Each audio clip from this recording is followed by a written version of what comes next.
Le sujet qui nous intéresse ce vendredi 4 septembre de l'an de grâce 2020, la souveraineté des États africains, la face cachée du décor, c'est notre thème de ce vendredi.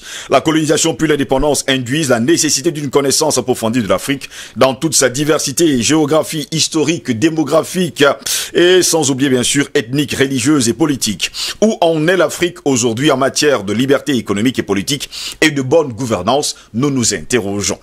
L'indépendance n'a pas été donnée au peuple mais confiée aux adversaires de l'indépendance et maintenue entre leurs mains presque pendant plus de 60 ans. Le pouvoir qui en est la manifestation concrète, la souveraineté qui est en partie, il faut le dire, le symbole, ont été détournés et confiés à des personnes choisies par la puissance coloniale. Le colonisateur a pu continuer à gérer par personne interposée le sort des populations qu'il dominait. Pour que le continent africain parvienne au décollage qui l'affranchirait de la dépendance, il lui faudrait fournir un effort assez immense en concentrant ses forces intellectuelles, spirituelles, morales, matérielles, scientifiques, surtout en développant la recherche car les modèles ne peuvent être copiés mais construits et adaptés différemment selon les acteurs innovants nationaux et surtout locaux et par des États dits pépiniéristes pour entraîner les jeunes à se développer grâce à des systèmes de formation, de financement, d'organisation, d'associations constitutives d'écosystèmes et d'interdépendance au sein de territoires africains. La révolution numérique et surtout la technologie de l'information et de la communication modifie aujourd'hui la donne en Afrique comme dans le reste du monde. La montée en puissance de la société civile également dans l'affirmation du pouvoir des peuples est aujourd'hui notoire. Mais pour comprendre toutes ces choses, plus qu'on parle il faut le dire, souveraineté, il y a un homme qui a commencé justement à parler de cette souveraineté. C'était l'ancien président ivoirien qui reste et demeure pour nous président. Il s'appelait Laurent Koudou-Gbagbo. On va l'écouter dans cet élément. Estimable. L'Afrique est une terre qui a subi tellement d'épreuves. Je ne sais pas si dans le monde, il y en a qui ont subi autant d'épreuves que nous. Les Juifs aussi ont subi beaucoup d'épreuves.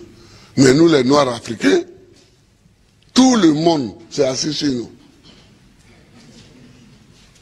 Esclaves. Esclaves de maison. Esclaves de la traite négrière.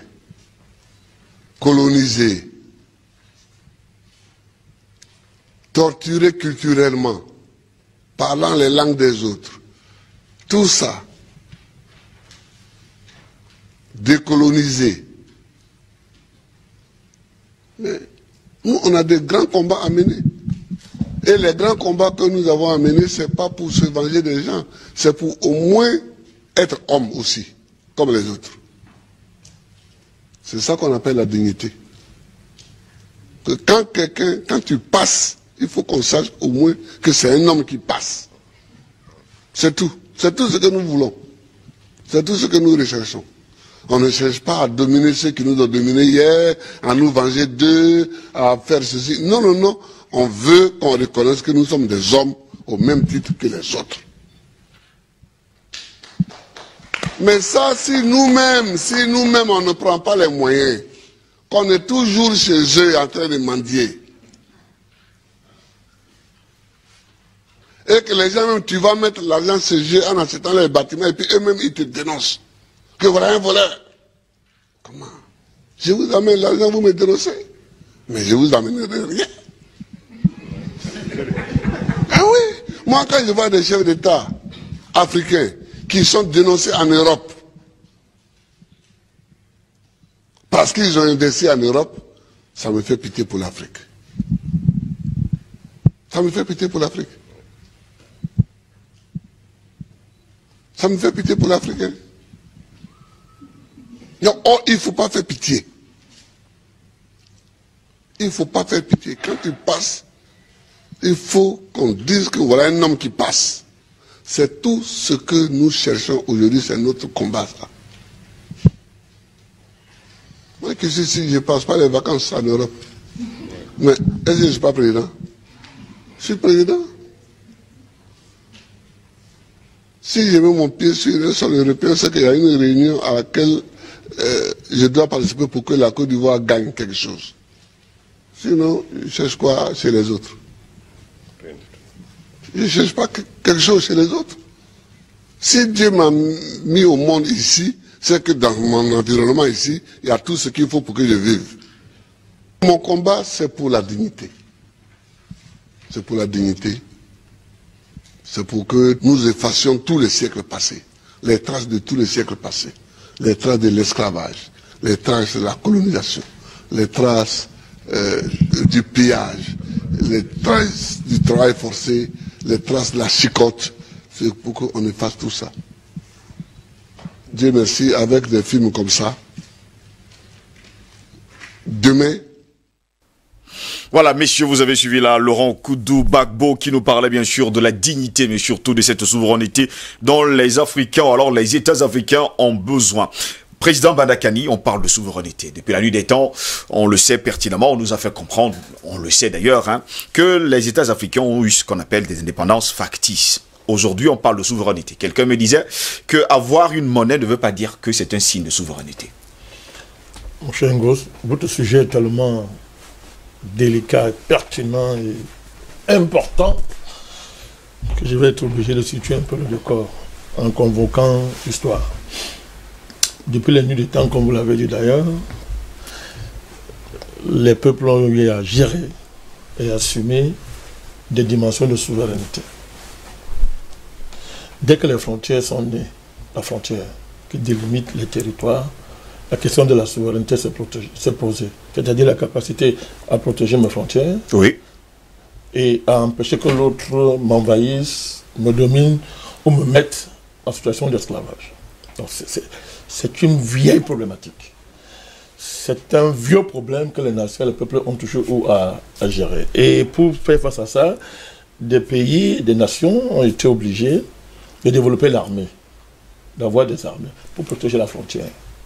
Mais aussi s'assurer un minimum de développement à leur peuple, pour que ceux-ci ne se révoltent pas. Vous voyez un peu. Alors, lorsque ces équilibres-là étaient rompus, on a eu à faire des révolutions, on a eu à faire des révoltes, des massacres. Mais aussi pour gérer ça, des races, des peuples se sont projetés comme étant des empires, exportant leurs problèmes dans d'autres pays pour gérer cette contradiction. Et d'empire en empire, le monde a évolué pour arriver, après les guerres, après des révolutions, après la chute des empires, tout ce que vous voulez, on a évolué jusqu'à arriver, n'est-ce pas, à l'esclavage et ensuite la colonisation. Et la colonisation doit déboucher sur des guerres de décolonisation, des guerres d'indépendance. Là, je viens sur le cas de l'Afrique. Les guerres d'indépendance qui, animées par des patriotes, des révolutionnaires, ce qu'on avait appelé en son temps, dans certaines contrées, des guerres de libération nationale. Oui. On arrivait à ça. Ça a débouché sur des souverainetés formelles avec un rapport à l'ONU. C'est ça la question de l'Afrique. Alors, ce formalisme de souveraineté, c'est important parce que lorsque on parle de souveraineté, on a tendance simplement à voir de la garantie juridique que donnaient les Nations Unies. Et en oubliant le sang, les océans de sang qui ont coulé, du fait des luttes des patriotes pour arracher les indépendances. Vous avez des cas où les patriotes ont réussi. C'est le cas de l'Algérie, par exemple. Oui. Vous avez des cas où, après une guerre d'indépendance, les patriotes sont arrivés au pouvoir. Ça, c'est l'Algérie. Vous avez des cas où les gens ont été patriotes au départ, mais après, ils sont allés négocier et ils ont été portés et accompagnés par le colon à l'indépendance. C'est le cas de la Côte d'Ivoire. Houphouët-Boigny était un patriote au début. C'était un grand syndicaliste. Il était à la tête du Rassemblement démocratique africain, dont Oumniobé était son vice-président. Alors les Français, à travers les Mitterrand et les autres, ont réussi à les séparer, à détacher Houphouët de Oumniobé et à amener Houphouët-Boigny à obtenir une indépendance formelle, mais en lui donnant un rôle de délégué de la France en Afrique de l'Ouest, pour ne pas dire en Afrique globalement. Oui. Vous avez le cas du Sénégal est particulier, parce que le Sénégal, son indépendance est particulière. Ils n'ont pratiquement pas fait de lutte d'indépendance, parce que Blaise Diagne avait longtemps opté, je vais pas énerver les Sénégalais ce matin, Blaise Diagne avait opté pour le réalisme de la collaboration très tôt. Vous savez que c'est le père de toute la classe politique sénégalaise. Oui. Donc, vous avez tous ces schémas-là, vous avez des endroits où les gens ont fait vraiment des guerres de libération, où il y a eu des négociations, je ne parle pas de l'Afrique anglophone, dont nous connaissons toute la particularité. Donc nous avons, mais ce qui fait la particularité de tous ces pays-là, que ce soit les zones anglophones ou francophones, c'est qu'on a affaire à des souverainetés formelles.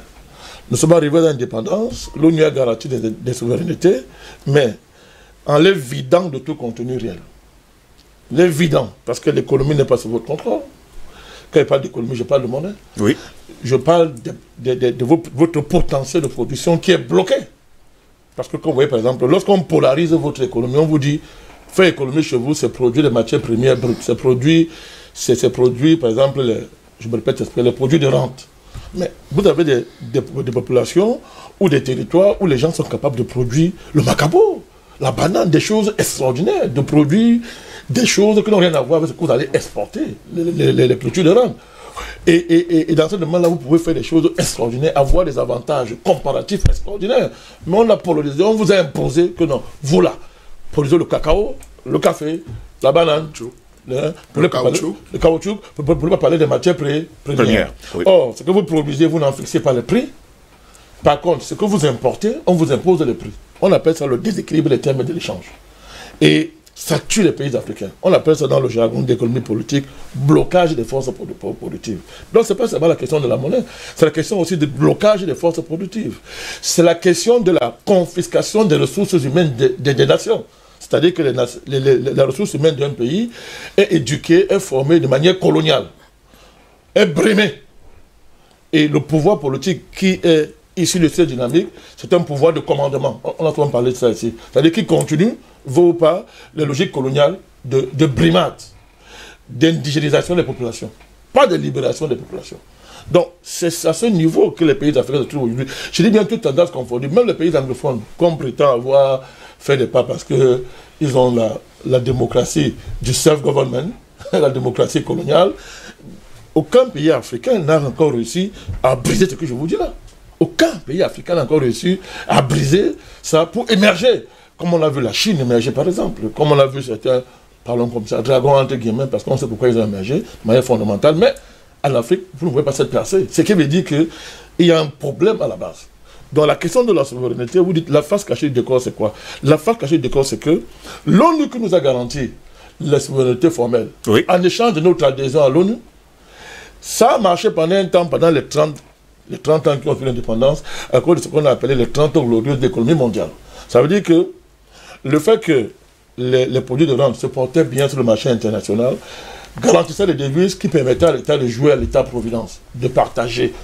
L'État partageait, on avait des bourses, tu sors de l'école, on t'embauche directement à la fonction publique. Les gens ont cru effectivement que les choses ont changé, oui. Mais dès que l'économie mondiale a changé et que ces gens-là ne pouvaient plus supporter un tel équilibre, on a vu la réalité de cette indépendance. La même ONU a décidé de donner le mandat aux multinationales, aux anciennes puissances coloniales, de dire allez recoloniser ce pays-là.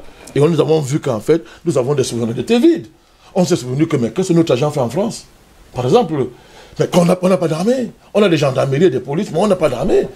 Vous comprenez? On n'a pas d'armée, nos populations sont mal formées, les formations sont en retard d'au moins 40, 50, 60 ans, même 100 ans, sur des formations, c'est-à-dire des formations compétitives, pour bagarrer économiquement à l'échelle mondiale. On s'est réveillé maintenant, on a compris que mais, la plupart des religions que nous avons s'occupent de tout sauf de nos problèmes. Par exemple, on a commencé à voir que mais, même nos traditions là, ont été colonisées profondément. Donc on a vu que mais, on a un problème et qu'il faut repartir à zéro. Il faut aller reconquérir maintenant notre indépendance et ne plus jamais accepter qu'elle soit garantie par quelqu'un d'autre, ni l'ONU, ni par une puissance. C'est ça la bataille que nous menons aujourd'hui. Aujourd'hui, les Nini ayant compris ça, a lancé un programme de recolonisation, a suscité de nouvelles élites prédatrices qui, n'est-ce pas, ont la peau noire, mais sont des blancs, sont des éliminatistes, dont la mission est justement de bloquer les dynamiques visant à libérer le continent. C'est la contradiction fondamentale que travaille l'Afrique aujourd'hui et notre génération continue à se battre pour la régler et libérer nos pays. Albert Anatola, ici vous avez suivi tout à l'heure le président Laurent Okoudou-Gbagbo qui déclarait haut et fort justement que son combat était justement de libérer les États africains, surtout le noir qui a subi la traite négrière, le colonialisme, le néocolonialisme également. En fait, on est toujours dans l'esclavage aujourd'hui. On a l'impression justement que, jusqu'à preuve de contraire, tout Africain qui va se lever pour trouver, alors chercher l'indépendance de ces pays africains, on le fera taire, ou alors on fera mourir comme on a vu le cas de Muammar Kadhafi. Steve Joselongo, l'Afrique a raté plusieurs fois l'opportunité de s'autodéterminer, de se libérer. Oui. Et je crois que nous avons eu un débat dans ce sens, dans le cadre de cette tribune, lorsque nous parlions, n'est-ce pas, de la fermeture des frontières africaines, de manière générale. C'est-à-dire que le Covid, c'était une opportunité pour l'Afrique de rebondir avec la fermeture des frontières, parce qu'en réalité, l'Afrique n'a pas besoin des autres. C'est l'inverse. Parce que c'est sur le continent africain qui viennent chercher l'intelligence, parce que vous avez entendu parler d'immigration choisie qui consiste justement à pomper l'Afrique de ses bonnes intelligences, de ses meilleures intelligences. En Afrique, vous avez des matières premières dont ils ont besoin. Nous en avons cité quelques-unes ici. En Afrique, nous avons un marché. En Afrique, nous avons des ressources humaines. Lorsque j'écoute l'élément qui vient d'être passé par la réalisation, je retiens deux choses. La première, il y a le patriotisme et le nationalisme, n'est-ce pas, de M. Laurent Gbagbo. Lorsqu'il vous dit qu'il n'a pas besoin pendant les vacances d'aller passer, il n'a pas besoin d'aller passer ses vacances ailleurs, parce que justement il estime qu'il n'y a pas mieux ailleurs, il n'y a pas meilleur ailleurs que chez lui. Et dans ce sens-là, il est dans une dynamique de modernisation de son pays, de développement de son pays. Il vous souvient également qu'avant, après Houphouët-Boigny, qui a subi, n'est-ce pas, les foudres du marché, enfin, de l'impérialisme international par rapport au cacao ivoirien, oui. Laurent Gbagbo a subi également presque le même sort, mais plus brutalement, lorsqu'il a estimé que non, vous ne pouvez pas produire votre cacao et c'est l'autre qui en fixe le prix. Alors qu'on lui a imposé une guerre, on lui a d'abord, avant de lui imposer une guerre, qu'est-ce qui s'est passé? On lui a imposé de gouverner un pays divisé. Donc, je pense que c'est très fondamental, cette thématique.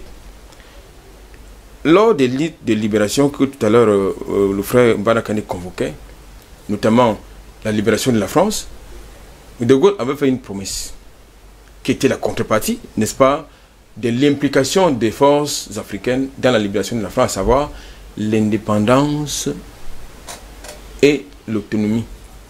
L'indépendance politique et l'autonomie. Dans l'indépendance politique, l'indépendance économique. Est-ce qu'il a tenu à cette parole-là? Je réponds à votre question.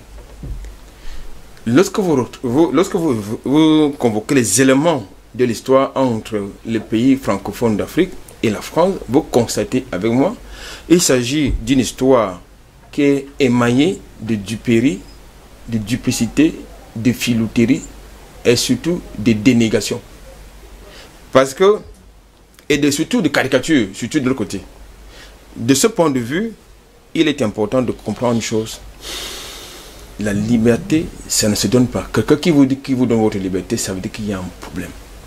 Il faut donc qu'on se remobilise pour justement arracher cette liberté et cette indépendance. Parce que ce n'est pas eux qui vont nous donner cette indépendance. C'est d'autant qu'en interne, ils ont trouvé la parade. En interne, ils vous font croire que vous êtes tous noirs de peau, et que nous sommes solidaires du même destin, mais qu'à l'intérieur, nous sommes infiltrés. Maintenant, il faut donc déjà savoir qui nous a infiltrés. Parce que ceux qui nous gouvernent, pour la plupart, ont des passeports français, britanniques, américains. Même nos opposants qui pensent qu'ils peuvent changer de paradigme.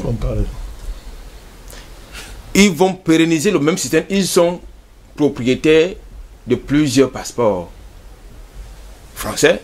La preuve, tout à l'heure, j'ai commencé mon coup de gueule par la Côte d'Ivoire. Vous avez plusieurs hommes politiques qui ont écrit à Macron, plusieurs hommes politiques qui ont cherché à rencontrer Macron, à aller comprendre quelque chose pour un pays qui veut justement, qui a l'ambition de se libérer du carcan de l'impérialisme. Donc, c'est un paradoxe. Et je pense que lorsque on ne s'inscrit pas dans le panafricanisme, parce qu'aujourd'hui, je pense que le panafricanisme, c'est la solution. Comme Nkrumah, qui est le précurseur, n'est-ce pas, du panafricanisme, était justement je pense qu'il a inspiré, n'est-ce pas, le discours de Babo, parce que justement... Après les années 60. Ça, c'est important. Donc, je crois qu'aujourd'hui, en fait, souveraineté, nous ne sommes pas souverains. Indépendants, nous ne sommes pas indépendants. Libres, nous ne le sommes pas. Alors, qu'est-ce qu'il faut faire?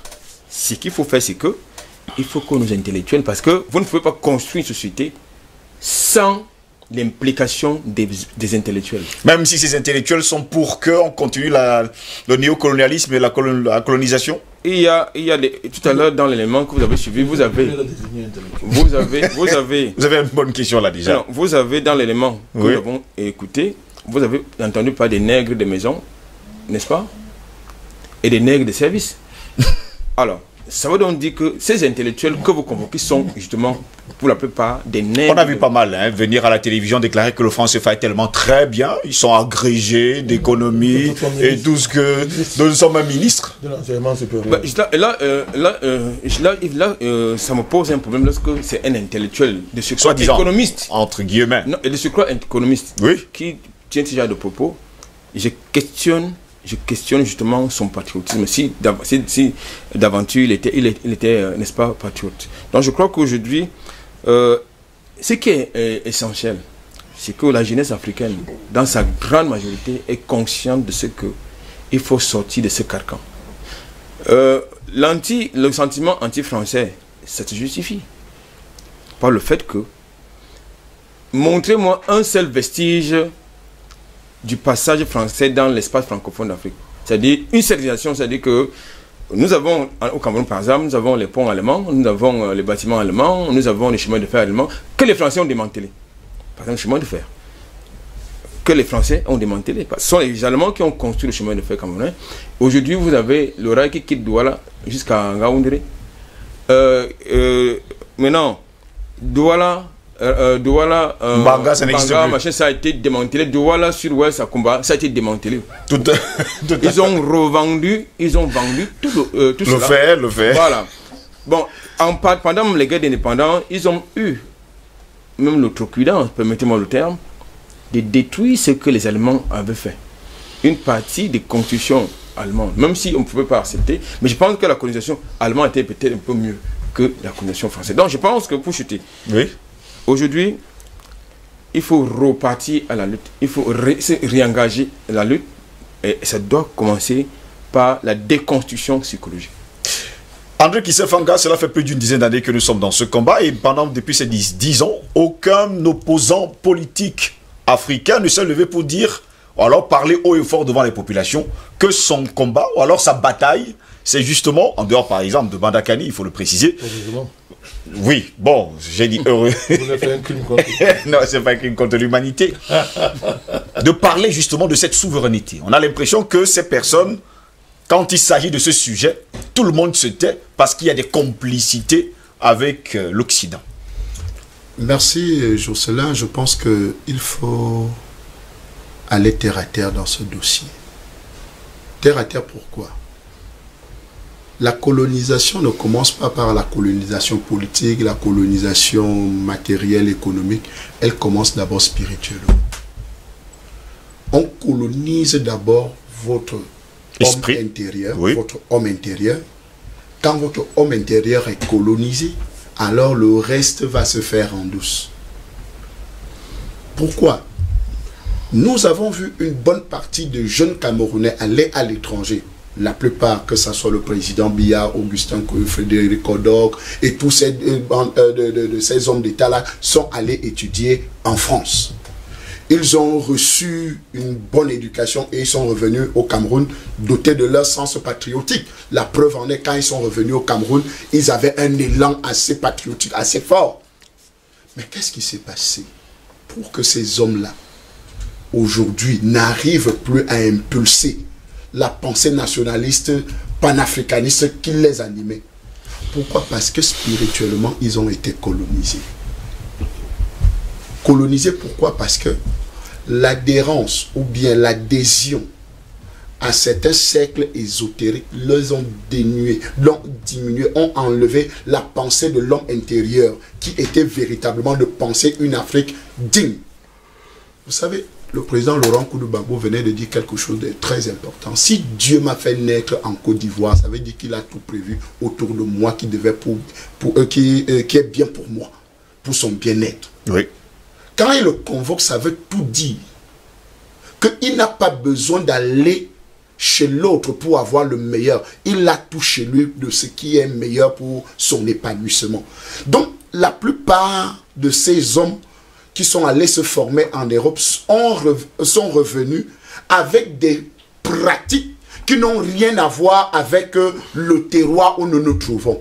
Et la terre, quand vous mettez votre pied sur cette terre, elle ne se reconnaît pas à votre homme intérieur. Ce n'est que normal qu'il y ait des phasages entre la nature, le pays où vous vous trouvez et votre façon de gouverner. Donc, il faut aller en profondeur de cette histoire. Quand vous convoquez des hommes politiques de l'opposition, certains, mais ils ont été moulés dans le même moule avec ceux qui gouvernent aujourd'hui. La plupart appartiennent aux mêmes loges, appartiennent aux mêmes sectes ésotériques, appartiennent à ces mêmes religions. Parce que tous se retrouvent dans les mêmes cultes. Tous se retrouvent dans les mêmes pratiques. Tous lisent les mêmes livres. Tous font les mêmes pratiques. Tous font les mêmes sacrifices. Comment vous allez batailler contre quelqu'un que vous faites la même chose que lui? Pour atteindre quel résultat? Donc vous comprenez qu'en réalité, notre problème de souveraineté, elle est d'abord spirituelle. Avant maintenant de commencer à regarder maintenant les autres pans éducationnels, économiques et tout le reste, si nous nous décolonisons spirituellement, alors là, nous avons gagné un pas. Pourquoi? Parce que à chaque fois, et je crois que c'est Albert qui le disait tout à l'heure, chaque politicien, dès qu'il a une ambition politique, il écrit à Macron, il demande une audience à Macron, il demande une audience à la France, il demande une audience à Washington. Il va rencontrer les sénateurs. Il va rencontrer les sénateurs. Pourquoi? Pour quel aval? Parce qu'en réalité, il est en train de construire un lobby qui va le permettre de dire que oui, je suis votre homme. La plupart, on les connaît tous. Vous savez qu'avant l'élection 2018 au Cameroun, pendant l'élection, il y a certains qui sont allés dans des ambassades étrangères au Cameroun, qu'ils étaient basés, que ce soit États-Unis, que ce soit France, certains partis d'opposition qui sont allés prendre un peu d'argent. Et quand vous partez prendre l'argent pour venir faire votre campagne dans une ambassade française ou bien américaine, c'est pour venir défendre quel intérêt? L'intérêt des Camerounais? Pas du tout. Ou bien la souveraineté de l'État du Cameroun? Non. Parce que ces États, ce sont des États prédateurs. C'est des États impérialistes qui veulent continuer à dominer, à assujettir. Parce que le combat aujourd'hui, c'est l'assujettissement des Africains. Et si le président Laurent Gbagbo parle de dignité, c'est parce que justement des gens veulent nous rendre des animaux. C'est pour ça qu'ils sont d'accord avec les logiques de lesbianisme, gay et tout le reste. Ils vous disent que non. Bon, si j'arrive au pouvoir, je vais permettre que les hommes puissent se marier entre eux, les femmes puissent se marier. Ils sont nombreux comme ça. Ces opposants-là qui disent que non, nous allons légaliser cette affaire. Voyez notre Gabon à côté, ce qui s'est fait.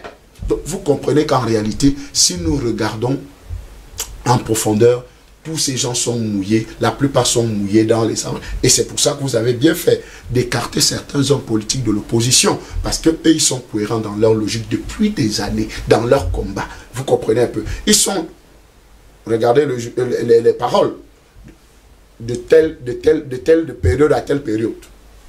Et prenez les autres paroles. Vous allez retrouver qu'il y a des phasages entre certains hommes politiques de l'opposition et certains hommes aussi politiques de l'opposition qui ont un discours cohérent, parce qu'aujourd'hui nous sommes dans un combat depuis au moins une dizaine d'années. Ce n'est pas que nous découvrons ou bien que nous venons, nous continuons seulement parce qu'il y a d'autres qui l'ont commencé, il y a d'autres qui ont posé des jalons pour cette lutte-là de la souveraineté. Mais écoutez, la dignité, la souveraineté égale la dignité. Parce que si un seul instant, nous ne pouvons pas être dignes d'être appelés Africains, ou bien hommes, marchant avec la tête haute, disant, pouvons définir nos politiques, que ce soit les politiques économiques, les politiques éducationnelles, toutes ces politiques-là. Parce que le président Laurent Gbagbo rappelle, nous parlons la langue des autres. Nous nous exprimons en quoi aujourd'hui? En français. Parce que c'est le français qui nous a... les Français qui nous ont colonisés.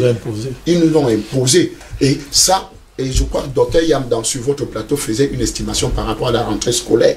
Ici, par rapport à tout ce que la France va gagner à cause de la langue que nous utilisons. Vous comprenez peu? Donc, il y a des choses importantes à mettre au devant de la scène et je pense que ce débat aujourd'hui doit réveiller les consciences des Africains et surtout de ceux qui nous écoutent, parce que s'ils vont dans la logique de ce combat que nous menons avec les mêmes armes que les autres ont utilisées et ont perdu le combat, alors nous sommes déjà perdants. Vous comprenez peu? Il faut se garnir de nouvelles armes, les armes spirituelles qu'il faut pour que nous puissions gagner cette bataille, parce que ce n'est pas des enfants de cœur. Si Nicolas Sarkozy peut envoyer des chars et des bombes bombarder la Côte d'Ivoire, ce n'est pas parce qu'il faut que la Côte d'Ivoire continue à demeurer un pays sous tutelle française ou bien sous la domination française. Mais attendez, si vous voyez le colonel Muammar Kadhafi, le guide de la révolution libyenne, a été pourchassé jusqu'à ses derniers retranchements. Quelqu'un qu'on pouvait même laisser vivre. Mais il fallait le faire disparaître à tout prix parce qu'il y avait un engagement panafricaniste, il y avait un engagement de liberté. Et on dit, mais non, si ces gens se libèrent, ça veut dire qu'on perd une partie du gâteau. En réalité, c'est la lutte contre la faim. La France, l'Europe a faim et ils ont besoin de se nourrir. Mais comme ils n'ont pas une méthodologie paisible, pacifique, pour se nourrir, ils sont obligés d'utiliser tous les armes nécessaires, c'est-à-dire les armes de la colonisation, tous les armes nécessaires pour atteindre, pour soumettre les peuples et arracher leurs biens. Donc, je pense que les partis d'opposition aujourd'hui, certains leaders de l'opposition n'ont rien à dire parce qu'ils sont moulés dans le même moule que ceux qui nous gouvernent aujourd'hui. La preuve en est. Il y a ceux qui ont dit qu'ils ne feront pas un troisième mandat. Les voilà en train de faire un troisième mandat. On savait que vous alliez forcément terminer par là. On vous comprend parfaitement. On a vu en tout cas le caillou qui voulait tuer l'oiseau. Éric Pépin Bika, jusqu'à preuve de contraire, pendant ce temps, on cherche la souveraineté sur le continent africain, mais les Occidentaux, eux, continuent toujours à appliquer le code noir. Évidemment. Dans le propos de M. Gbagbo, peut-être on ne fait pas forcément une fixation sur la Côte d'Ivoire et Gbagbo, mais il évoque une expression que la plupart des Africains n'ont pas souvent intégrée dans leur pédigré, oui, dans leur existence, pas de dignité. C'est une expression forte, fondamentale. La dignité, du moins la perte de la dignité participe de la déshumanisation. C'est la raison pour laquelle il évoque l'esclavage. Ça n'a pas été d'aussi doux, l'esclavage, pendant près de 400 siècles. 400 ans, autant pour moi. Il évoque la colonisation. Il évoque la décolonisation. Il évoque l'exploitation. Il évoque la brimade. Il évoque des corvées. Tout ça participe à la perte de la dignité des êtres humains noirs. D'où le concept de code noir. Cette interpellation alors de Gbagbo tout à l'heure m'a fait penser au discours funèbre du révérend Al Sharpton lors des obsèques de George Floyd, oui, où il a utilisé l'expression d'enlever vos pieds sur notre cou. C'est aussi profond et fondamental. Cela nous permet de dire vraisemblablement que les questions de souveraineté sont multisectorielles. C'est-à-dire, il ne faut pas qu'on s'y fie du fait qu'aujourd'hui on peut s'habiller, être en costume, avoir une monnaie factice qui nous apporte... Il ne faut pas également oublier que le costume, c'est quand même le coton. Hein. Voilà, il n'y a pas de champ de coton en Occident. Voilà, c'est injustificatif. Et qu'on peut être capable aujourd'hui de parler la langue française, d'avoir une harmonie, que ces intellectuels font tôt de comparer à la paix. Parce que la paix, c'est une stade qu'on franchit lorsque on atteint un certain nombre de paliers. Mais dans la plupart de l'environnement économique africain ou social, on parle d'harmonie. Les gens sont en harmonie. Ils sont rarement en paix. Cela nous permet également de dire que la question de souveraineté devrait intégrer d'autres paramètres que celle d'avoir une monnaie et de parler la langue française. Voyez-vous, même lorsque l'ONU a demandé à la plupart des pays qui avaient des empires en Afrique et à travers le monde de pouvoir libérer leurs empires pour que ces empires soient membres de l'Organisation des Nations Unies nouvellement créée en juin 1945, on n'a pas dénué cet appel d'un certain nombre de fondamentaux parce qu'en réalité, la Grande-Bretagne avait commencé à décoloniser progressivement pour atteindre son optimum peut-être au début des années 70 avec notamment le Nigeria. Mais quand vous voyez par exemple l'Inde, c'est 1947, le Pakistan, c'est pratiquement la même année. Vous venez un peu en Israël, c'est 48. Si vous revenez plus tard, vous allez vous rendre compte que le 11 décembre 1931, la Grande-Bretagne avait compris l'intérêt d'avoir encore une mainmise sur ses colonies en créant le Commonwealth. Une sorte de continuité de prise en main, de contrôle sur la base de la langue et de la coopération multisectorielle. Les Français ont décolonisé tard parce qu'eux, ils ne pouvaient forcément pas, jusqu'à présent d'ailleurs, ne pas accepter que leur empire ne doit pas être leur propriété. Ils sont arrivés à Miami, je pense que c'était le 20 mars 1970. Ils ont également créé une organisation similaire à celle créée peut-être 40 ans plus tôt, par la Grande-Bretagne qu'on appelle la francophonie, avec les mêmes objectifs. C'est-à-dire contrôler l'Empire, intégrer l'Empire sur le prisme de la langue française. À un moment même, l'expression des Africains au sein de la société était calquée sur le prisme de celui qui s'exprime le mieux et qui maîtrise bien les contours orthographiques, grammatologiques de la langue française. Une assiduité, une bêtise qui légitime autant que faire peut le code noir, le code de l'indigénat, appliqué pendant très longtemps dans les colonies françaises. Aujourd'hui, nous sommes englués, nous sommes coincés. Les débats qu'on mène ici, du temps que notre expertise qu'on apporte pour essayer d'écrire la lanterne de nos téléspectateurs et des Africains de manière générale, forcément est une épée.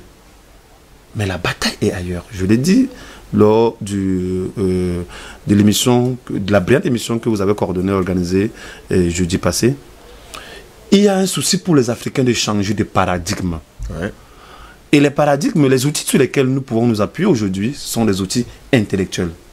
Des rapports de force intellectuelle pour mettre à nu cette dupérie et pour pouvoir orienter notre société vers des nouveaux optiques, de nouveaux paradigmes qui s'y avec l'évolution de leur environnement. Ça, c'est le grand challenge. Voyez-vous, il y a une information qui a été distillée ici la fois dernière que les Africains sont partis d'ici, les Camerounais sont partis d'ici. D'abord 3500, plus les chiffres ont gonflé 17 000 pour aller libérer la France. À la fin de cette libération-là, ces Africains, héros, qui ont servi de chair à canon, ont été interdits de défiler sur la place publique pour célébrer leur victoire en 1945. Il y a eu des causes, des éléments qui ont motivé cela. Notamment, on a parlé des clochards, on leur a donné d'ailleurs des tenues militaires pour faire croire que bon, c'est eux qui... On a parlé de l'implication de l'armée américaine qui ne voulait pas qu'on reconnaisse la brillante implication des Noirs camerounais, pour la plupart pas sénégalais, dans cette libération de la France. Mais quand j'ai poussé mes recherches plus loin, je me suis rendu compte qu'en 1945, justement, même les Noirs qui étaient engagés dans l'armée américaine n'avaient aucun statut. Ce n'est qu'en 1946 qu'on a voté une loi qui mettait un terme aux discriminations à l'intérieur de l'armée américaine. Donc pour eux, les Noirs qui étaient engagés dans l'armée française et qui sont venus libérer de manière brillante ce pays-là, étaient toujours considérés comme des esclaves qui travaillaient du coton dans leurs plantations dans les Amériques. Donc, il y a un réel problème de poser sur la place publique, sur les milieux intellectuels, les problématiques de souveraineté. C'est quoi la souveraineté? L'expression qui peut revenir en termes de souveraineté, c'est la liberté. Mais on se rend compte qu'au fur et à mesure qu'on évolue 60 ans après, nos modèles standards, c'est-à-dire la légitimation de nos capacités intellectuelles, de notre avancée dans la société, est faite sur le prisme des autres. Il faut aller chercher la caution ailleurs dans les institutions étrangères pour qu'on puisse avoir une légitimité. C'est le cas pour les intellectuels, pour qu'on soit... il faut qu'on agrégé des universités françaises. Là, ça veut dire que tu es quelqu'un de soft, quelqu'un de très intégré. Lorsque tu es dans l'armée, il faut que tu passes soit Saint-Cyr, soit West Point. Vous avez organisé une brillante émission sur l'armée. En fait, c'est ça le problème. Ça veut dire que les académies africaines ne font pas tache d'huile en termes de formation de l'élite militaire. Il en est peut-être même des académies peut-être juridiques au niveau du continent. C'est ça la perte de la souveraineté, sans toutefois qu'on s'en rende compte. Bon, maintenant, si on veut y revenir, écoutons ce que Gbagbo dit. La dignité. En fait, donc, le mec ne veut pas que on considère un être humain comme quelqu'un d'extraordinaire. Comme des sous-hommes, voilà, non, comme des gens extraordinaires. Il veut tout simplement que les autres communautés, qu'on a souvent coutume de disséquer en jaune, en rouge, en bleu, ainsi de suite, acceptent que le noir aussi est homme. Parce qu'il a une dignité. Tout simplement. Tout simplement. Je vais me tourner vers le président Badakani. Président, jusqu'à preuve de contraire, comme le disait d'ailleurs Pépin Pikaï, les Occidentaux, alors ceux qui veulent continuer à nous coloniser, à nous maintenir en tout cas dans l'esclavage, ont toujours, il faut le dire, le genou à notre cou. Et peut-être qu'avec le Covid-19, on a manqué une occasion justement de se libérer de cela. Je ne sais pas si on a manqué. Nous sommes là, les batailles. On a mené beaucoup de batailles ici. Justement. Concernant le Covid. Et nous sommes en passe de gagner cette bataille. La bataille contre le vaccin, la bataille contre même ce qu'on a appelé pandémie, qui n'en est pas une, qui est une fabrication. Maintenant, les preuves sont là. Hein. Les preuves sont là maintenant. Il n'y a plus de débat là-dessus. Les preuves sont là. N'est-ce pas? Donc, le problème que nous avons de manière fondamentale, c'est que nos ennemis, l'Occident, et quand je parle de l'Occident, ça n'a rien à voir avec une race. Hein. Oui. Même si la race blanche est en première ligne. Mais ça n'a rien à voir avec la race. Parce qu'il y a beaucoup de noirs de peau, mais qui sont blancs d'esprit. Ils sont nombreux. Oui.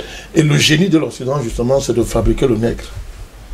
Tout ce qu'on a dit là revient à une chose. Quand on convoque le paradigme intellectuel, tout ce qu'on a dit là, c'est que ce qui fait la force de ces gens, c'est qu'ils fabriquent le nègre.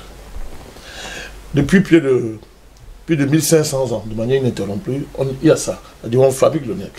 Depuis la chute de l'Égypte antique, envahie par les barbares, les occidentaux, nous sommes dans une logique où on n'a pas cessé de nous fabriquer. Au point où l'ennemi est devenu invisible.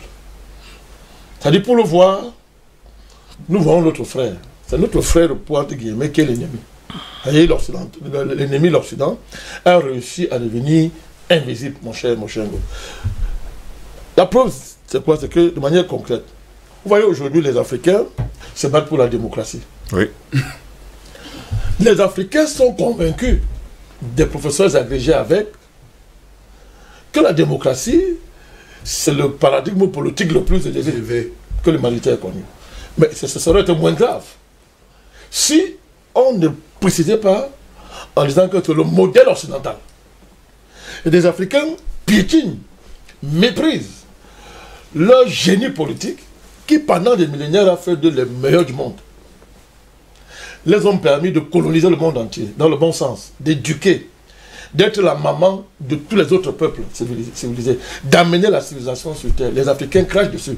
J'aime souvent rappeler, si vous avez vu un de nos sultans les plus influents, que nous respectons, le patriarche Boumondjouer, qui est venu célébrer l'alternance néocoloniale dans un grand forum national. C'est-à-dire que lui-même, il a honte d'être sultan, où il n'y a pas d'alternance.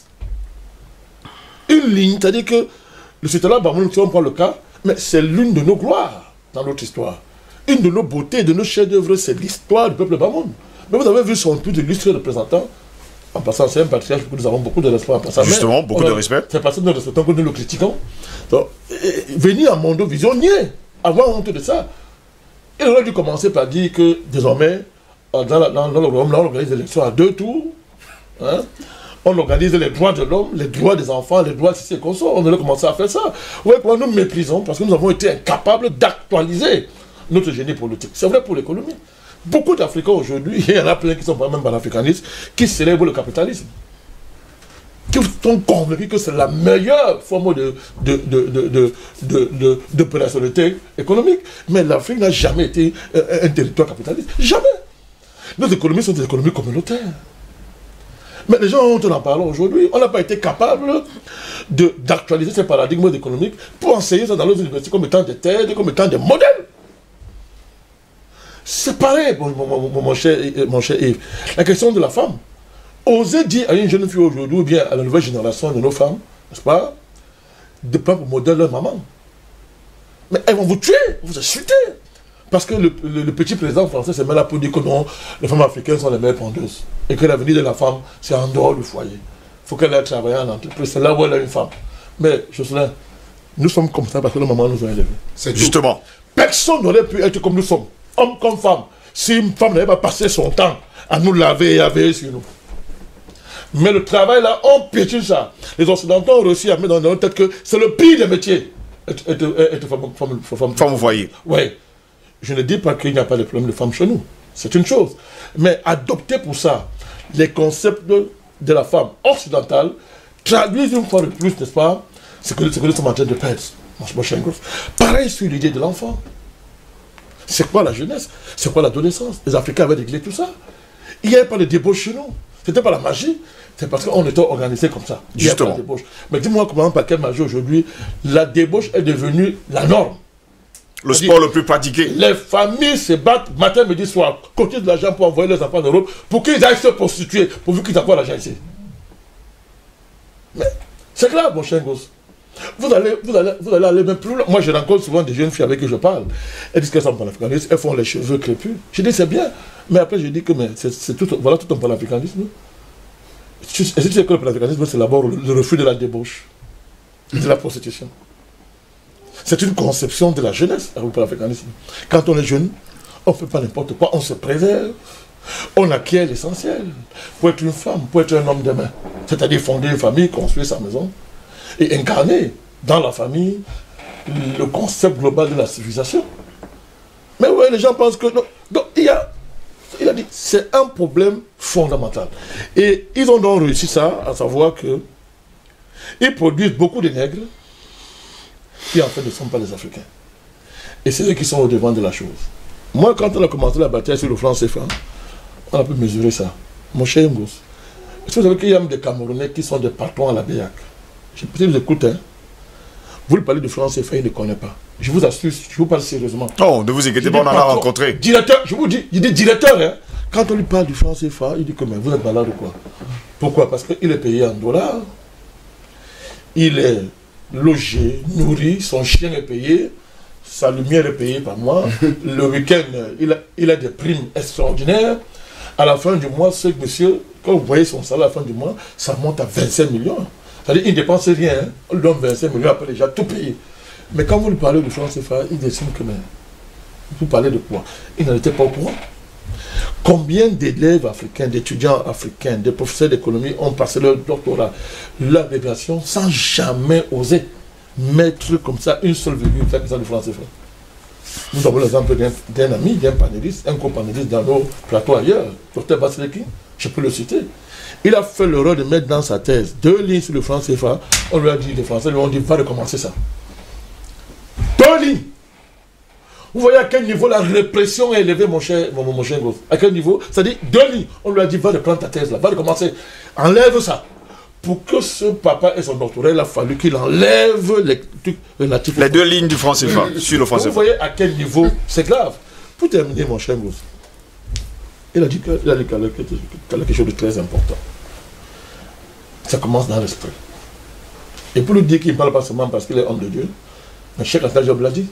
Il dit que l'impérialisme, tel le chasseur de la préhistoire, commence d'abord par coloniser, par avaler sa proie, culturellement et spirituellement, avant de fondre celui physiquement. C'est écrit civilisation au barbarie, je vais paraphraser. Et c'est exactement ce qu'il est en train de dire. Ce qu'il dit est fondamental. La colonisation a été précédée par toute une littérature, un discours soi-disant scientifique, consistant à dire que l'homme africain n'est pas un être humain. On appelait ça la science coloniale. C'est-à-dire des livres ont été écrits, les Lévi-Brûle, tous ces gars qu'on appelle encore là, tous ces gars-là qui étaient le comte de Gobineau, tous ces gens-là, ils ont écrit des thèses, des livres, pour d'abord dire que l'homme africain n'est pas noir. Et on envoyait des gens ici qui portaient la soutane, mais qui n'étaient pas de prêtres, mais qui étaient des tueurs, des militaires, qui venaient sur place pour, n'est-ce pas, mettre en pratique ce que les Gobineau et consorts ont écrit.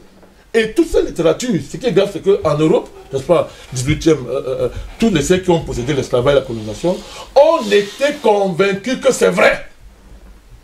Que l'Africain n'est pas un homme. Qu'il n'a même pas une âme. Il y avait des endroits en Europe qu'on voyait un noir, on fuyait, on détalait. Que nous on est en train de voir le diable en personne. C'est une forme étrange. C'est un animal, comme un animal peut, au lieu de marcher à quatre pattes, quel est cet animal qui marche, qui est debout, qui a les deux pieds. Oui, qui a une station debout. Il y a des documents, il y a des livres, il y a même des images. Vous voyez, des gens s'interroger, disent que, mais c'est pour ça qu'on a commencé à faire des expositions, pour dire que, bon, venez les regarder, c'est une curiosité, c'est une étrangeté. C'est de voir que quelqu'un est noir, il a la station debout. Tout à l'heure, mon ami peut pas dire quelque chose. Je comprends ce qu'il veut dire, c'est vrai. Mais la vérité est que la France n'a jamais décolonisé. Le dernier empire colonial direct en plein 21e siècle, c'est la France. C'est la France. Vous avez vu, on a dénoncé le franc CFA. Ils ont fait semblant d'avoir compris. Pour faire quoi? Pour dire que c'est la France qui garantit notre monnaie. Même l'écho là, la France est 40. Et il y a des mécanismes subtils quand vous étudiez les thèses de l'écho où la France fait semblant de partir, mais elle revient par la fenêtre. Elle est là. C'est le seul empire en plein 21e siècle qui a des armées dans les territoires de ses ex-colonies, des armées coloniales, des armées qui continuent la logique coloniale.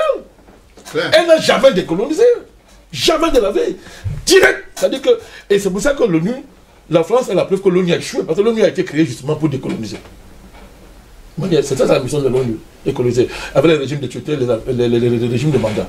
C'était ça la mission. On a dit qu'on parle de la SDN pour arriver à l'ONU. À cause de ça, c'est à cause des États sous mandat que l'ONU a mené de manière fondamentale. Parce que la pomme de discorde à la SDN, c'était ça. Oui. L'héritage de la paix à le qu'est-ce qu'on en fait? C'est ça qui crée la pomme de discorde. Et puis on fait le saut pour aller à l'ONU. Mais dites-moi comment l'ONU existe avec, parmi le Conseil de 5, le Conseil de sécurité, un membre est encore dans une situation de colon direct. C'est-à-dire qu'il n'a même pas décolonisé. Il n'a même pas fait semblant de partir. Il est là encore directement en plein 21e siècle. C'est un problème. Et ça trahit la nature de ce dans quoi nous nous trouvons. Albert Anatolaï, si vous avez suivi les uns les autres, hein, jusqu'à preuve de contraire, on a l'impression aujourd'hui que, on reste et demeure esclaves. Et que les esclaves de maison continuent à assujettir les esclaves des champs. Vous avez une impression, bien c'est un fait. C'est un fait déjà. C'est un fait, Steve. Si vous avez une impression, réveillez-vous, c'est un fait. C'est un fait. Non, je vais te dire, arrêtez. On vous suit. C'est un fait. J'illustre mon propos. Ouais. Qui manipule actuellement le jeu politique en Côte d'Ivoire? C'est Sarkozy et Yves Le Drian. C'est une illustration. C'est une réalité. Hein. C'est un schéma parfait. Ça veut donc dire justement qu'il y a un gros problème. C'est-à-dire ils ne sont pas partis. Qui manipule le jeu politique du côté du Mali? Malgré que M. Ouattara s'est vendu d'un PHT. Il faut préciser ça. Qui manipule le jeu politique du côté du Mali? Qui manipule le jeu politique du côté de la Guinée-Conakry? Voilà les faits. Qui instrumentalise une certaine opposition du côté du Cameroun? Ce sont les impérialistes. Bon, aujourd'hui, il y en a qui disent qu'ils vont changer les choses, mais changer le système. Mais c'est le système qui pose problème. Parce qu'il faut changer de paradigme. Ça, c'est une réalité. Elle est peut-être due, elle est difficile à comprendre, à concevoir. Une pilule difficile à avaler, mais bon, c'est une réalité, oui. C'est une réalité implacable, Steve. Tout à l'heure, j'ai convoqué ces éléments historiques, c'est-à-dire parlant de l'indépendance économique et politique des pays francophones d'Afrique. Lorsque certains Africains ont aidé la France à obtenir sa libération, mais est-ce qu'ils ont respecté cet engagement? Du tout. Du tout. Il y a une extraordinaire histoire qu'on m'a racontée sur Madame Catherine Panza. Samba Panza, quand elle était encore... Elle est candidate. Absolument, il sait. Quand elle venait d'arriver à la tête de la Centrafrique. Oui. Alors qu'elle n'était même pas encore assise dans son fauteuil de présidente, Yves Le Drian a commencé à lui faire la pression pour signer des accords. Pour signer des accords. Parce qu'il ne faut pas que la France perde pied là-bas. C'est de ça qu'il s'agit. Je veux dire, nous sommes dans un processus d'aliénation permanente et de lobotomisation des Africains. Il faut qu'on se réveille. Là, maintenant, je rejoins justement Aimé Césaire. Il faut qu'on se réveille. Dans le cas des retours prénataux, il faut qu'on se réveille. Parce que le tout n'est pas de prendre conscience de cette réalité-là, mais il faut en même temps, je convoquer la responsabilité politique, sociale, économique et tout ce que vous voulez des intellectuels, qui sont devenus intellectuels pour la plupart. Parce que justement, ils ne font pas leur job. Justement, ils dînent avec le diable. Ils sont dans les théories de complot avec justement ces prédateurs. C'est de ça qu'il s'agit. Comment vous expliquez-vous? Je ne veux pas un autre cas, puisque nous sommes dans une télévision panafricaine. Qu'est-ce qui peut expliquer que les acteurs politiques, par exemple, de la RD Congo, aillent en Suisse ou en Genève discuter des questions congolaises? En Belgique. En Belgique. Et ça se comprend? Non, ça ne se comprend pas. Ça veut dire que nous sommes dans un processus de pérennisation de l'aliénation, tout simplement. Et regarde notre système éducatif. Quels sont les ouvrages qui sont... je parle sous le contrôle d'un enseignant. Quels sont les ouvrages qui sont dans le système éducatif, comme par exemple, qui en sont les auteurs pour la plupart? Ce sont les Africains? Du tout. Parce que tout est dans le livre aussi. Hein. C'est Montesquieu, c'est Rousseau. Tout est dans le livre. C'est Kant. Aujourd'hui, quel est le modèle de notre jeunesse? C'est la fémania, c'est la drogue, la prostitution, le football, voilà, le bling-bling. C'est quoi le modèle? À notre époque, Rihanna. je ne voudrais pas être nostalgique, mais c'était une belle époque. Parce que nos parents, justement, y veillaient. C'était quoi? C'était la construction de l'être humain, d'abord. Et on veillait à ce que vous soyez bien construit. Aujourd'hui, c'est la débandade. Les enfants font ce que le père fait. Les filles font exactement ce que la mère fait. Parce que le modèle, à notre époque, le modèle, c'était le parent. Hein. Ce n'était pas les modèles exportés, ce n'était pas les étrangers.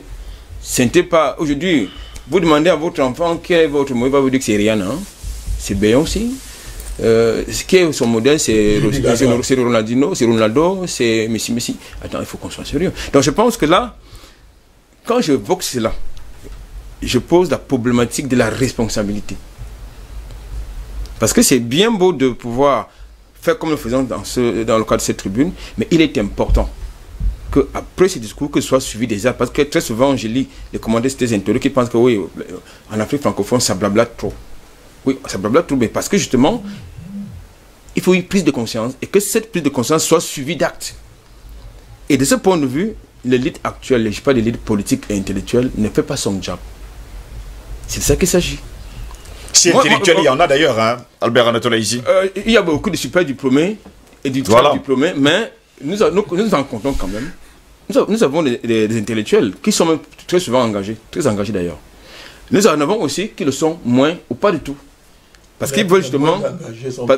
Ah, tout à fait. Donc je pense que c'est important. Alors, les moins engagés sont plus nombreux comme le président Badaka. Tout à fait. Donc je pense qu'aujourd'hui, il faut...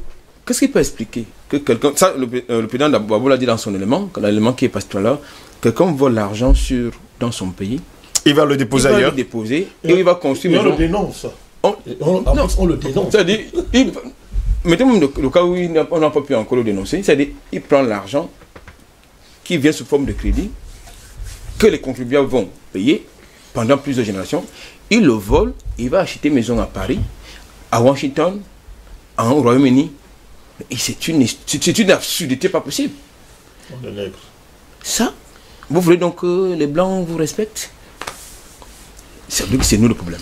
C'est justement nous le problème et il faut à tout prix changer. Mais pendant ce temps, André Kisefanga, l'esclavage continue, l'aliénation mentale continue pour pérenniser justement le système occidental, pour que les Africains ne demandent pas justement cette souveraineté. Heureusement, sur le continent africain, depuis plus d'une dizaine d'années aujourd'hui, des voix se lèvent pour demander justement cette souveraineté, pour, il faut le dire, conscientiser les Africains. Mais je crois que, comme le Saintes Écritures le dit, vous connaîtrez la vérité et la vérité vous rendra libre, vous affranchira. Même s'il y a certaines personnes qui voient la vérité mais refusent cette vérité? Non, ils n'ont pas encore vu la vérité parce que la vérité, elle est têtue. La vérité fonce, la vérité brise, la vérité fait tout.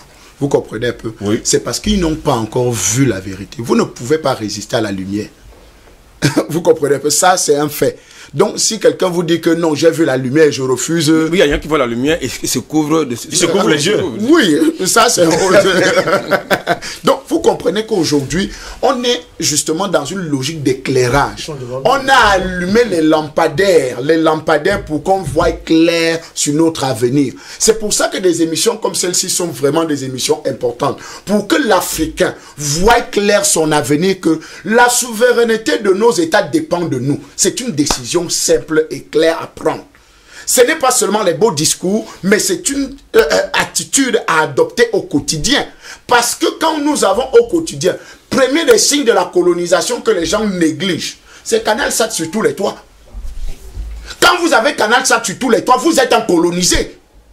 Vous ne serez jamais un État souverain parce que qu'est-ce que vous allez voir à Canal Sat?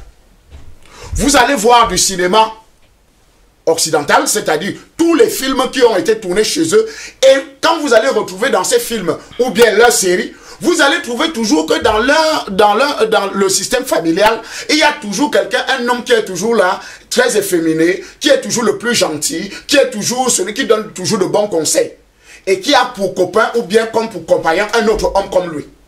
Donc voilà le modèle qu'on est en train de vouloir calquer, en train de vouloir dire aux Africains que voici comment vous devez vous comporter. On fait la promotion de l'inceste. Donc, en réalité, et c'est pour ça que on prend un peu d'argent, on donne à Maître Alice, comme on prend l'Ngombe, on les donne un peu d'argent, que aller faire promouvoir cette bêtise-là, aller défendre soi-disant ce genre de modèle de droits de l'homme. Voilà la sorcellerie qu'on nous amène dans nos propres continents. Donc vous comprenez que quand nous regardons ce genre de modèle, quand nous regardons ce genre de choses, vous comprenez que on nous dit non, le football. Vous savez que le football est l'origine de la plupart du chômage de 90% des jeunes de cette génération. Parce qu'à une certaine époque, tout le monde veut jouer au football. Après les années 90, 91, 92, 93, jusqu'en 2000, tout le monde a voulu jouer au ballon. Quand ils ont vu les contrats que les Samuel Eto'o et les autres ont signés, tout le monde a refusé qu'ils ne partent plus à l'école, ils veulent jouer seulement au ballon. Mais dans le football, s'il y a 100, c'est un qui réussit. Donc vous avez 99 qui vont au chômage. La preuve en est, le chômage est devenu endémique parce que la plupart ont refusé des formations. Oui. En dehors même d'aller à l'école, de refuser des formations qui pouvaient leur permettre de devenir des hommes, de gagner leur vie. Donc vous comprenez que des modèles, ce qu'on nous a importé, ce qu'on nous a amené, d'abord comme littérature, comme religion, comme cinéma, comme culture, ne sied pas à notre propre personnalité. Parce qu'en réalité, on est en train de nous enlever le fond, ce qui est le vrai être, le vrai nous. On nous l'a enlevé et on commence à nous dire non.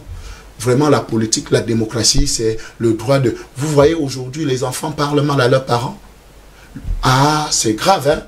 Ou les enfants, vous ne pouvez pas envoyer un enfant au quartier aujourd'hui. Il dit, tu vas me donner combien?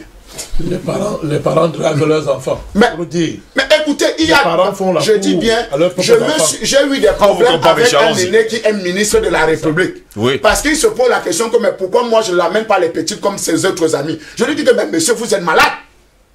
Vous êtes malade. Moi, je peux chercher les petits pour venir te donner.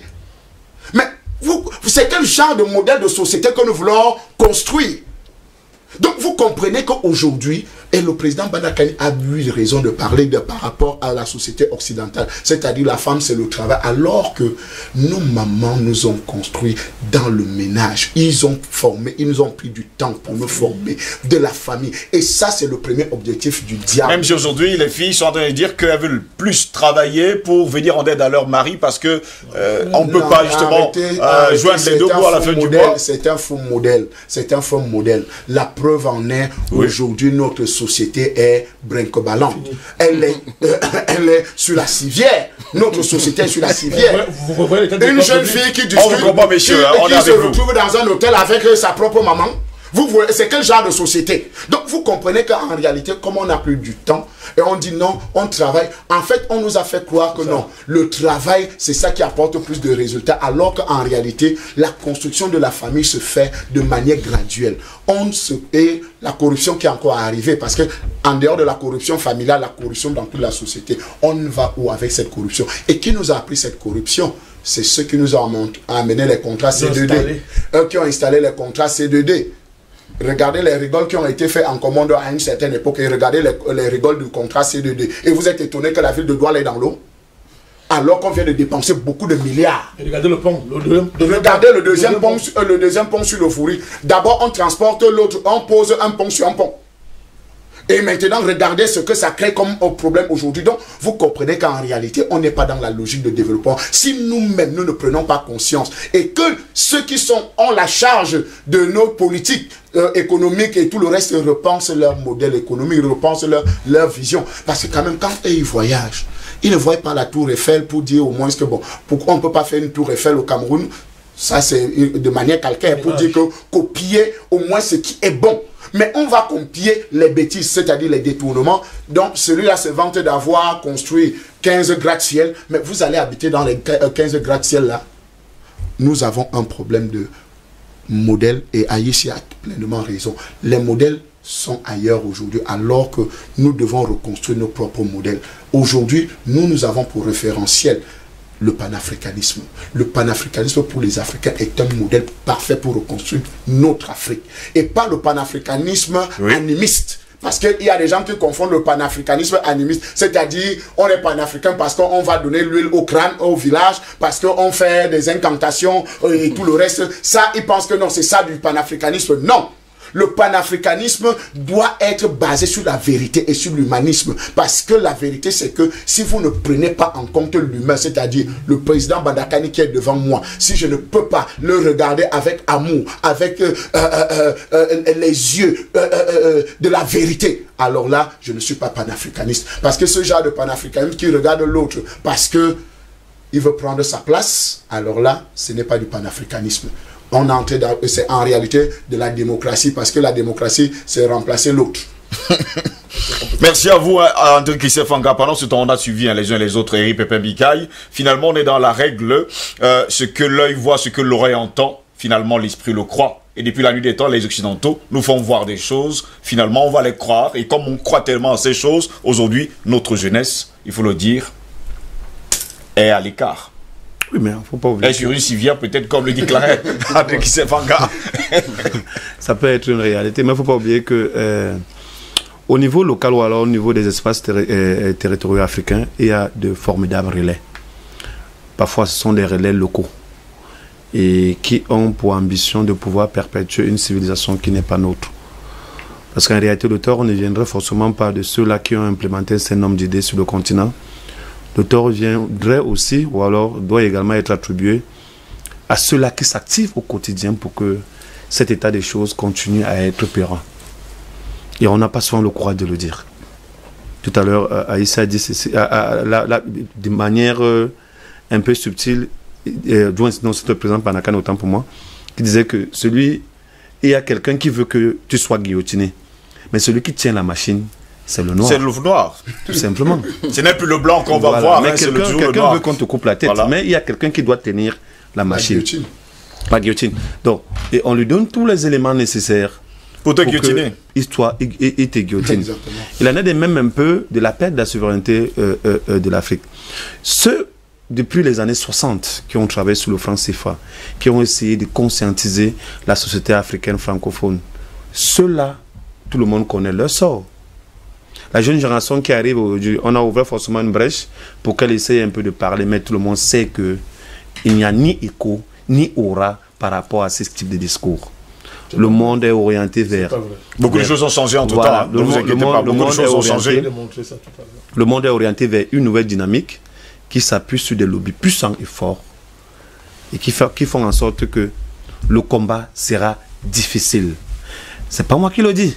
Barbo l'a dit tout à l'heure dans son adresse. Et cette adresse date, si je ne me trompe pas, de 2007. Il n'y a pas de combat facile, Eric Pépin. Dans un combat, il n'y a pas de facilité. Le combat sera difficile. À côté de ça, il ne faut pas oublier que ceux qui créent la pauvreté en Afrique sont les mêmes qui créent la pauvreté, même dans le monde occidental. Les acteurs ne changent pas. Ce sont les victimes qui se multiplient tout simplement. Il faudrait qu'on se le comprenne. Parce que sur ce plateau-ci, les gens ont fait des démonstrations montrant la puissance d'un certain nombre d'individus dans ce monde. C'est-à-dire qui ont une fortune qui peut être équivalente 5 000 milliards à la fortune de plusieurs pays africains réunis. Et c'est eux qui dirigent, c'est-à-dire C'est eux qui font leur volonté. Actuellement, il y a un débat sur la puce électronique. Le président Banaka a exposé dessus. Mais pourquoi ça continue à prospérer? Pourquoi Bill Gates est toujours mis au devant de la scène? Pourquoi il est le philanthrope le plus accepté dans toutes les organisations à la fois caritatives comme humanitaires? Pourtant, tout le monde connaît la fâche cachée de son projet de déshumanisation. Mais il continue parce qu'en réalité, il a les leviers sur lesquels il s'appuie. Je dis et je répète, nous avions un rôle fondamental à jouer pour retrouver la dignité. Peut-être pas la souveraineté. Parce que la souveraineté, peut-être, c'est un stade élevé de la dignité. Le problème actuellement en Afrique, c'est que les Africains, alors le noir, parce que si on se focalise seulement sur l'Africain d'Afrique, ça veut dire que nous avons tout fait faux. Mais il faudrait qu'on se focalise sur le noir du monde entier. C'est parce qu'il faut qu'on se comprenne très bien, parce qu'en réalité, nos frères des Amériques, de l'Europe, ne sont pas aussi épargnés que nous. Hein. Mais est-ce que c'est considéré comme étant non, des noirs, on connaît au quotidien, nous vivons ça. On n'a pas assez posé ces questions-là. Parce que nous sommes les aînés du monde. Nous sommes leurs aînés. On n'a pas à se poser ces questions. On fait tout simplement un constat qu'ils sont autant que nous. Le but, ce n'est pas de haïr l'autre, voilà, c'est justement de lui apporter beaucoup d'éclaircissement. Et que les problèmes que nous vivons dans le continent sont le reflet de ce qu'ils subissent à l'intérieur de leur cercle polarisé et évolué. Donc, il y a une lutte pour le noir de retrouver sa dignité. Moi, je ne parle pas de souveraineté. On pourrait atteindre ce stade-là. Mais il faudrait qu'on soit considéré par les autres communautés comme étant aussi les êtres humains qui ont 5 litres de sang et qui respirent gratuitement l'oxygène. C'est de ça qu'il est question. Bon, maintenant, la responsabilité n'est pas toujours l'autre.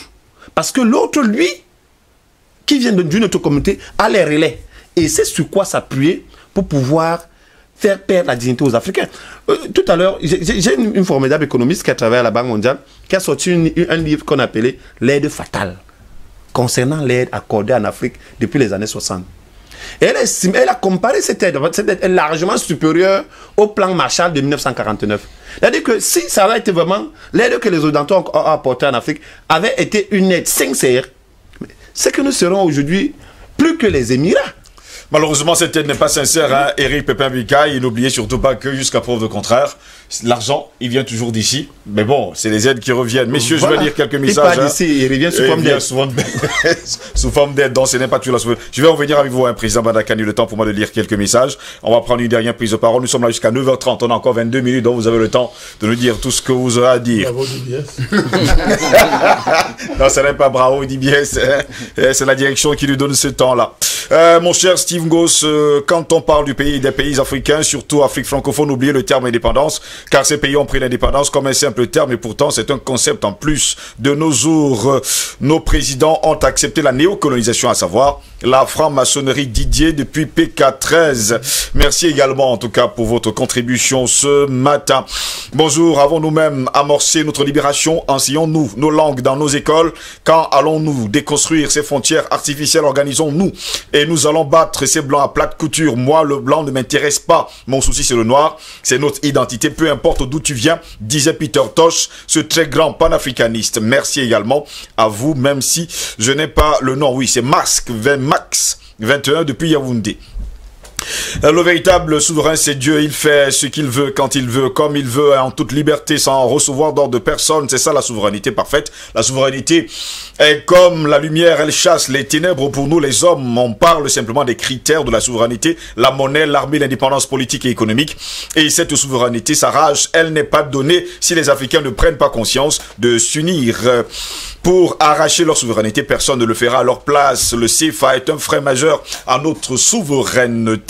Il urge pour les Africains de la zone CFA de se défaire de cette monnaie de singe. Jean-Oscar Belloc depuis Douala. Bonjour à tout le panel. La souveraineté des États d'Afrique doit désormais se conquérir à travers le panafricanisme qui doit être instauré de la base vers le sommet, de la cellule familiale jusqu'au sommet de l'État, avec le peuple pour le peuple. Sinon, l'Afrique noire est mal partie. Ismaël Ndjikam depuis Koutaba.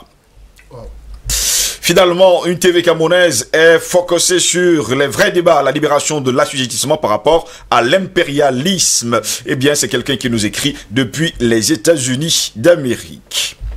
Bonjour DBS aux invités de DBS et aussi merci président Badakani. Tu as les yeux de la jeunesse africaine. Merci beaucoup pour ce que vous faites pour le Cameroun. Bonjour DBS, votre émission de 7h à 9h très éducative pour la jeunesse camerounaise et pour la vraie histoire du Cameroun et aussi pour l'Afrique. Grâce à votre émission, les Africains comprennent la vraie histoire différente de ce que nous ont appris à l'école. Merci également à vous, même si cette personne ne nous a pas laissé son nom. Merci de participer en tout cas à notre débat de ce matin. Bonjour à tout le panel. Vraiment, je suis trop fier de voir qu'il y a encore des gens conscients et qui développent comme ça. Mais comme dit monsieur Haïssi, parler c'est bien, c'est beau, mais l'action est 1000 fois mieux. Bref, depuis un bout de temps, je suis captif de l'émission encore. Merci pour cette lumière. C'est parfait, Ngangue. Bonjour, sur le plateau Belle Émission, vous parlez de la souveraineté des États africains alors que le sang de l'impérialisme circule dans nos veines. Regardez-vous, sur votre plateau, vos invités sont avec des costumes. Je vous rappellerai, vous, monsieur qui parle de costumes, que c'est le coton qui vient d'ici. Alors nous devons le porter, ces costumes. Est-ce que c'est l'habillement des Africains, ça? Dites-nous, professeur Badakani, pourquoi vous êtes toujours en costume ou nos habillements africains ne conviennent pas? Montrez-nous l'exemple car vous êtes un modèle pour nous. C'est Aladou depuis Douala. Et je vous le dis encore, le coton, c'est nous qui l'avons. C'est pas le coton des Blancs.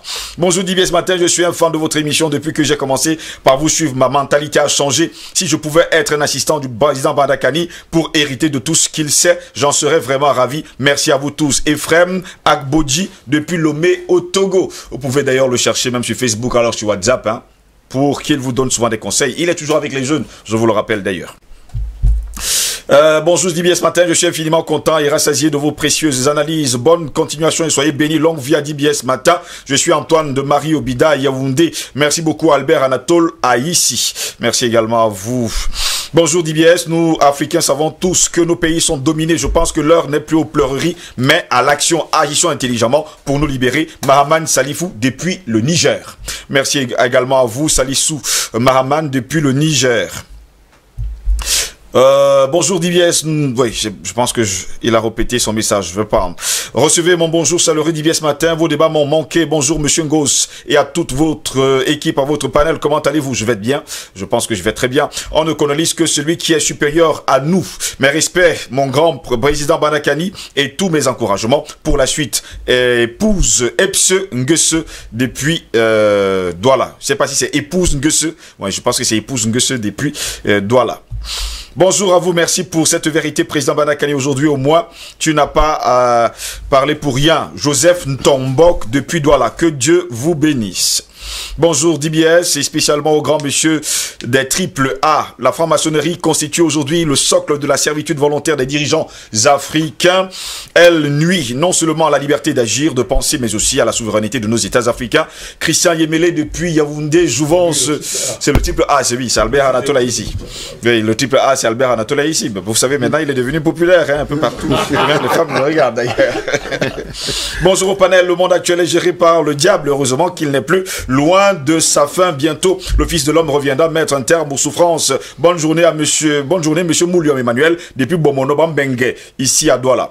Il y a les messages qui continuent à tomber. Il y en a encore 19, messieurs. Je ne sais pas si vous allez me permettre de le faire rapidement. Bonjour DBS. Pourquoi penser que tous ces opposants africains sont mauvais? On n'a pas dit que tous les opposants sont mauvais, mais que tous ne pensent pas, il faut le dire, à la souveraineté des États africains.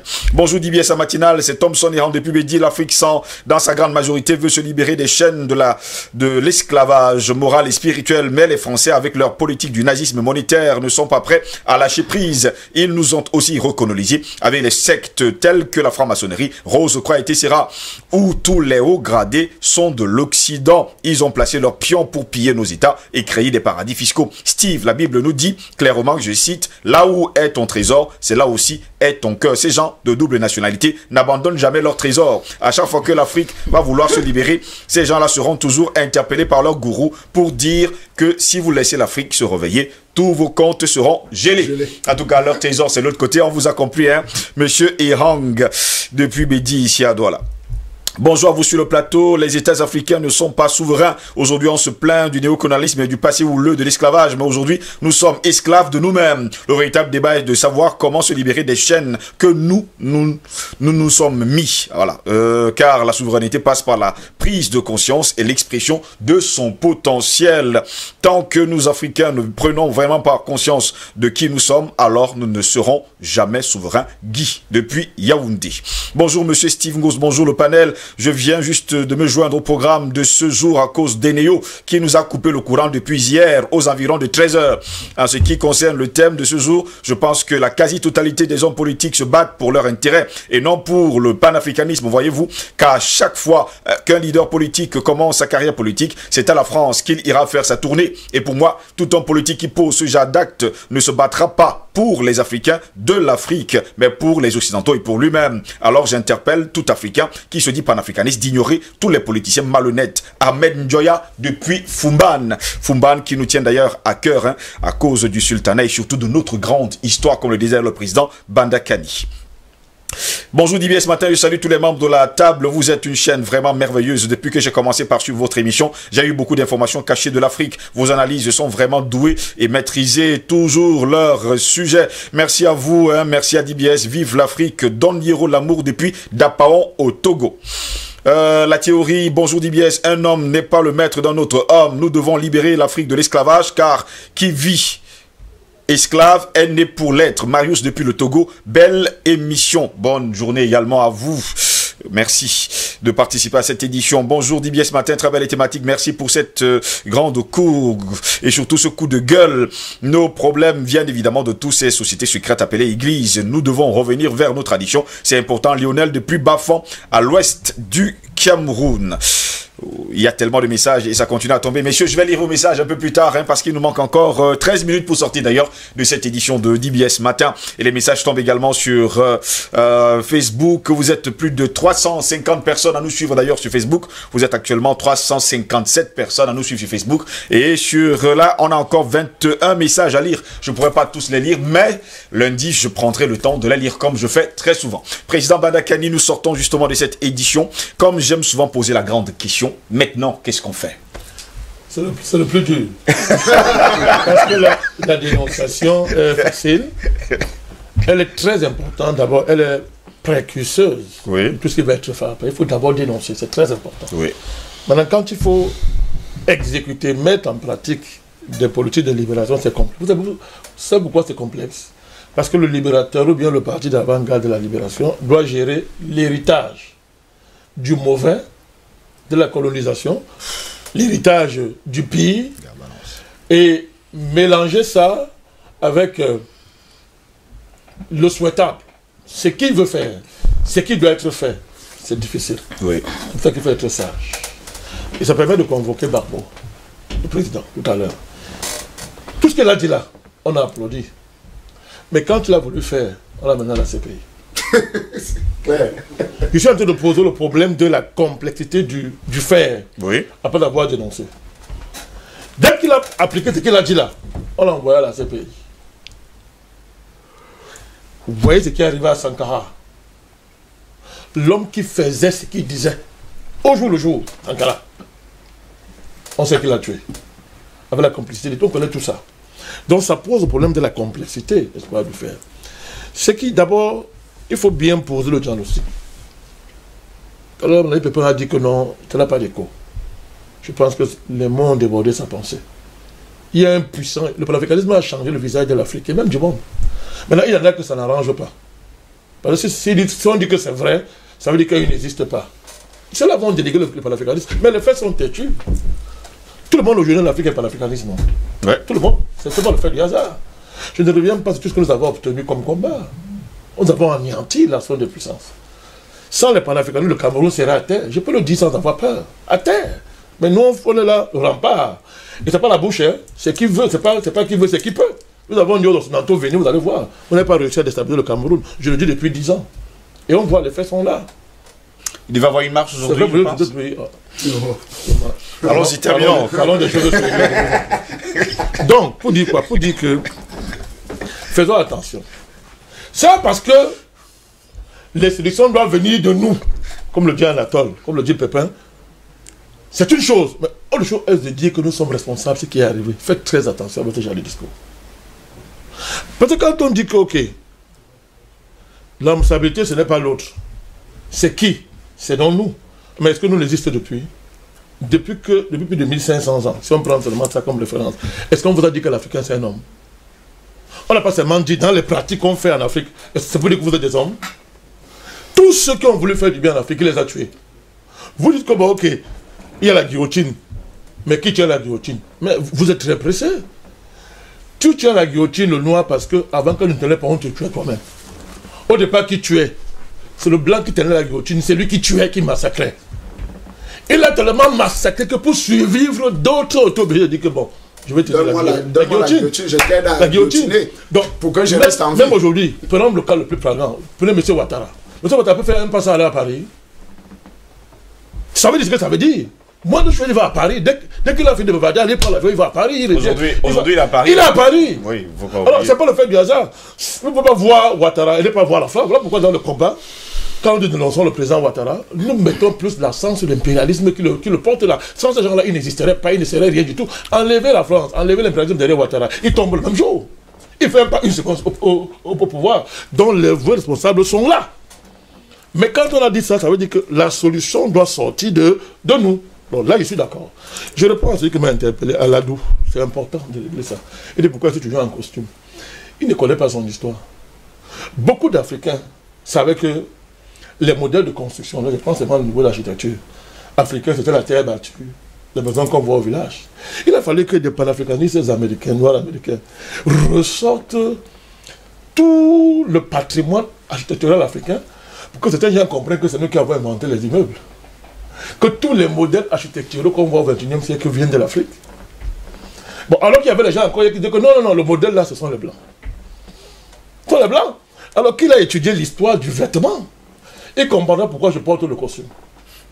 Quand tu vas étudier ça, parce que mon habillement, c'est un message. C'est un message. Quand tu vas étudier l'histoire du vêtement africain, il comprendra pourquoi Balakani porte le costume. Ah. Deuxièmement, moi, ils portent les costumes. Beaucoup de gens portent les tenues africaines, non? Ouais. Ils font quoi pour l'Afrique? Rien. Ils sont africains de quoi? Rien. Vous voulez qu'on en parle? Il faut faire attention. On vous comprend parfaitement après je lui réponds sincèrement qu'il comprend pas pour tout. Ce qu'on appelle vestige, folklore africain, c'est l'héritage de la chute de l'Afrique. Mais quand on parle de l'Afrique, il ne faut pas voir seulement ce qu'il y a dans nos villages. Justement. Bon, projetez-vous dans les grands empires africains. L'Égypte entière, vous allez voir comment les gens s'habillaient. Les gens ne savent même pas que les ablutions que font les musulmans, par exemple, les ablutions là, la barbe, la manière de se raser là, c'est égyptien. Ils savent pas ça, ils pensent que c'est les musulmans, que c'est les arabes qui ont inventé ça. Non! Il dit la manière, arrêtez le truc, la poêle, les ablutions musulmans, pour ne parler que de ça. Mais c'est africain. Le port du Baldaquin, quand on portait le pape en haut là comme ça, c'était une imitation du port du pharaon, de certains rois africains.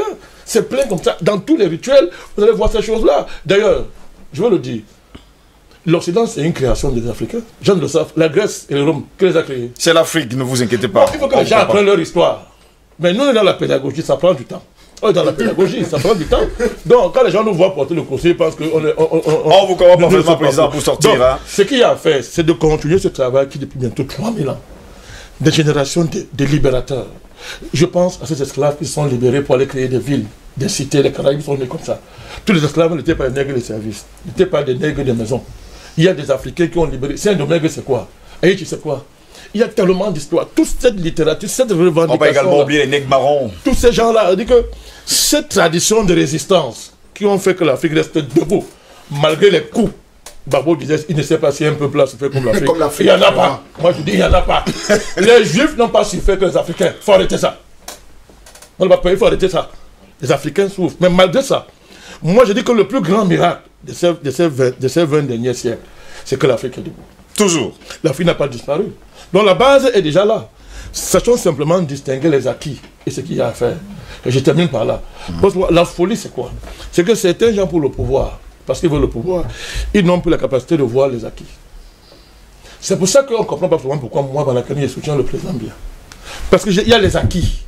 Les acquis ne sont pas le fruit du travail de M. Paul Biya. C'est le fruit du travail de ta mère, de ton père, des planteurs qui sont morts sur les consorts pour qu'on ait ce qu'on a ici. Ça n'appartient pas à M. Biya. C'est nos acquis. Et tant que tu ne connais pas comment conserver les acquis, tu vas bâtir sur quoi? Dans le vide? On ne bâtit jamais dans le vide, on bâtit sur les acquis. On ne peut pas détruire ce qui est déjà sur les acquis. Pour recommencer encore. J'ai demandé à la présidentielle à certains opposants qui découvrent l'opposition, qui quittent le gouvernement, c'est-à-dire que je leur ai demandé, bon, ok, si vous dites que le Cameroun c'est l'enfer, vous voulez gouverner quoi? L'enfer. On le poursuit, on ne poursuit jamais. On ne cherche pas à hériter quelque chose qui est mauvais. Personne ne veut hériter de ce qui est mauvais. Jamais. Chacun couvre un héritage qui est réel pour le fructifier ou bien pour manger.